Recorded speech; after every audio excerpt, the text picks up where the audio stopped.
தமிழக வெற்றிக் கழகத்தின் முதல் அரசியல் மாநாடு விக்கிரவாண்டி அருகே உள்ள வி சாலையில் 85 ஏக்கர் பரப்பளவில் வருகிற 23ஆம் தேதி நடத்துவதற்கு விழுப்புரம் எஸ்பி அலுவலகத்தில் அனுமதி கோரி கடந்த 28ஆம் தேதி மனு அளித்தனர். தமிழ்நாட்டில் வருகிற 2026 சட்டமன்ற தேர்தலை நோக்கிய பயணத்தை தாவேக தலைவர் தளபதி விஜய் மேற்கொண்டு வருகிறார். தமிழக வெற்றிக் கழகம் கட்சி கொடியை தலைவர் விஜய் கடந்த 22ஆம் தேதி சென்னை பனையூரில் அறிமுகம் செய்தார். இதையடுத்து இந்த கட்சியின் முதல் மாநாட்டிற்கான இடம் தேர்வு செய்யும் பணிகள் மும்முரமாக புசி ஆனந்த் தலைமையில் நடைபெற்றுக் கொண்டிருக்கிறது.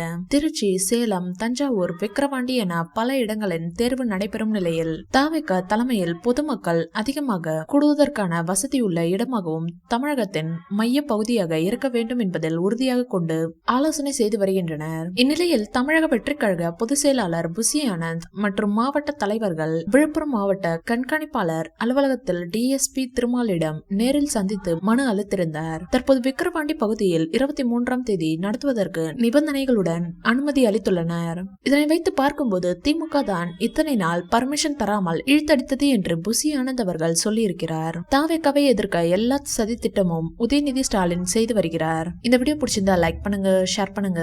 மேலும் விஜய் சார் பற்றிய தகவல்களுக்கு எங்க சேனலை சப்ஸ்கிரைப் பண்ணுங்க.